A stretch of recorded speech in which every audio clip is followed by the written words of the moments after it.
నమస్తే నేను Chandana welcome to great Andhra ఇప్పటివరకున్న టాప్ స్టోరీస్ చూద్దాం.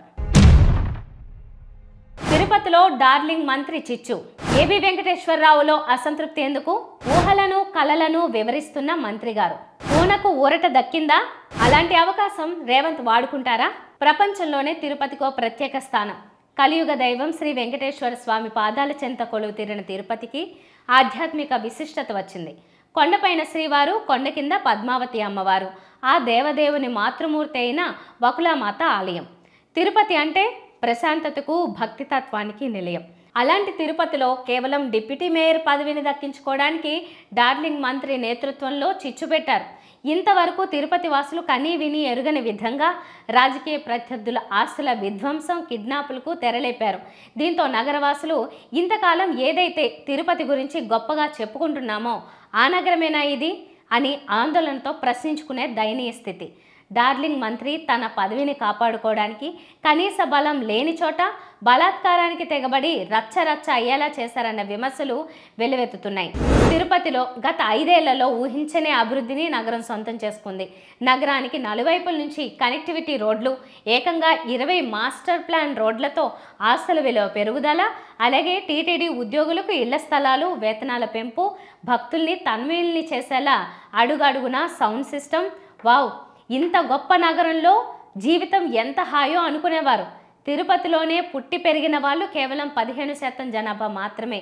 మిగిలిన వాళ్ళు తిరుపతి విశిష్టత రీత్యా అక్కడ ప్రశాంతంగా జీవితాన్ని గడపొచ్చన్న ఇష్టంతో వచ్చిన వాళ్ళే. ఎంతో సుందరమైన కనుల విందు చేసే కొండ పాదాల చెంత వీణుల విందు కలిగించే అన్నమయ్య పద కీర్తనల్ని ఆస్వాదిస్తూ బతుకుతున్న తిరుపతిని ఎక్కడి నుంచో వచ్చిన డార్లింగ్ మంత్రి తన మెహర్బానీ కోసం చిచ్చు రగిల్చారు. గత వారం రోజులుగా తిరుపతి వాసులు, వైసీపీ కార్పొరేటర్లు, సాక్షాత్తు ఎంపీ డాక్టర్ మద్దెల గురుమూర్తి, ఎమ్మెల్సీ సిపాయి సుబ్రహ్మణ్యం, నగర ప్రథమ మహిళా డాక్టర్ శిరీష ప్రయాణిస్తున్న బస్సుపై పట్టపగలే రౌడీ మొక్కలు దాడుల్ని, సినీ పక్కీలో కొట్టుకుంటూ కిడ్నాప్ చేసి తీసుకెళ్లిన దాడుల్ని చూశారు. ఏమైంది మన నగరానికి, ఎందుకిలా అని తిరుపతి నగర మనసు క్షోభకు గురైంది. తిరుపతి అంటే టెంపుల్ సిటీ, దేవుడు నిత్యం సంచరించే నగరమని స్థానికులు నమ్ముతారు.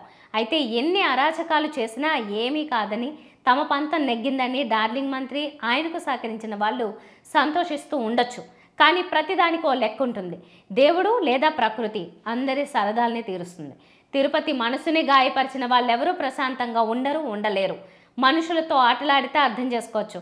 కానీ కొంతకాలంగా తిరుపతి, తిరుమల కేంద్రంగా ఎవరితో ఏం ఆడుతున్నారో ప్రత్యేకంగా చెప్పాల్సిన పని లేదు.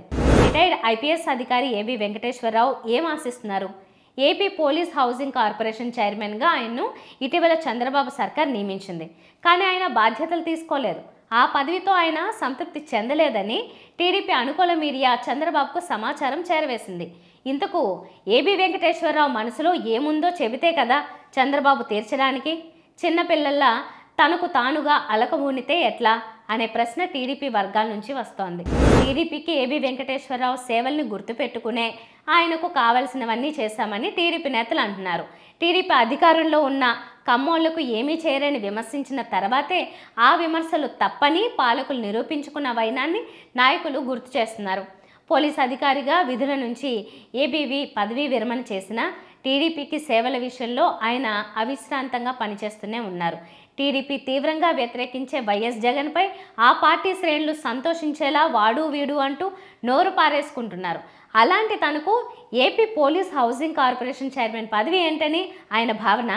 ఎమ్మెల్సీతో పాటు మంత్రి పదవి ఏమైనా కోరుకుంటున్నారా అనే అనుమానం టీడీపీ వర్గాల్లో లేకపోలేదు. ఏబీవీ అలక తీర్చే మార్గాన్ని టీడీపీ అన్వేషిస్తుందనడంలో ఎలాంటి సందేహం లేదు. ఏబీవీ లాంటి నమ్మకస్తుడైన మాజీ పోలీస్ అధికారి టీడీపీకి అవసరం.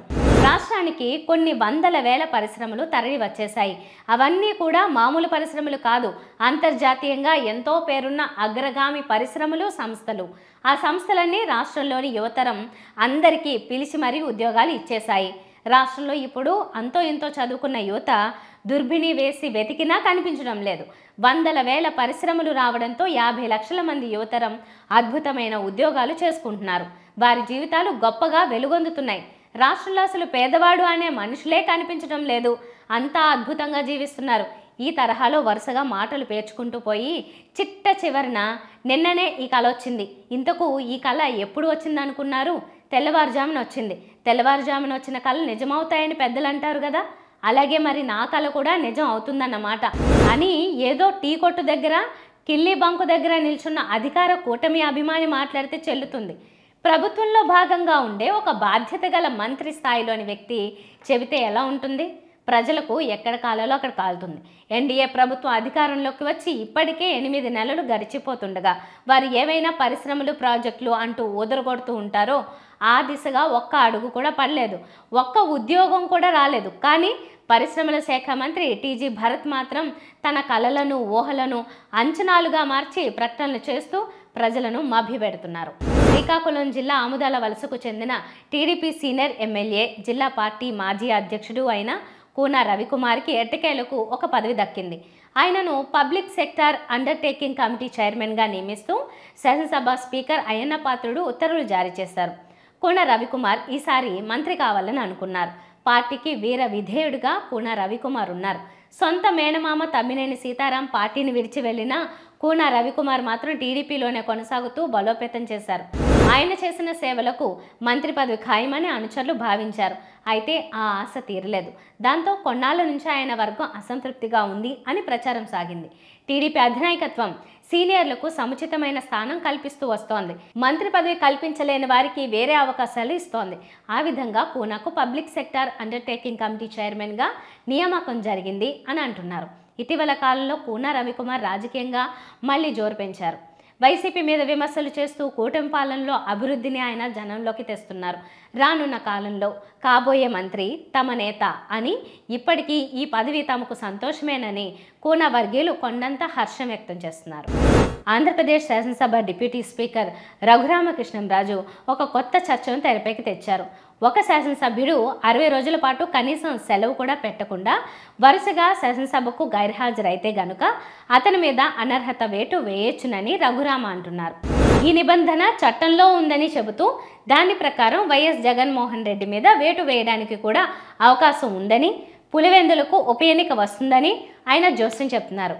జగన్ అంటే ఉండే కక్ష కొద్దీ రఘురామ ఇలాంటి ఆశాభావాన్ని వ్యక్తం చేస్తుండవచ్చు. అయితే చట్టంలో ఇలాంటి ఏర్పాటు ఉన్నప్పుడు దానిని వాడుకోవడానికి తెలంగాణ ముఖ్యమంత్రి రేవంత్ రెడ్డి కూడా ప్రయత్నిస్తారా? తన ప్రత్యర్థి కల్వకుంట్ల చంద్రశేఖరరావు మీద అనర్హత వేటు వేయించే ప్రయత్నం చేస్తారా అనేది ఇప్పుడు తెలంగాణ రాజకీయాల్లో చర్చనీయాంశంగా ఉంది. ఇవి వాళ్ళ టాప్ స్టోరీస్. మరిన్ని అప్డేట్స్తో కలుద్దాం. నమస్తే.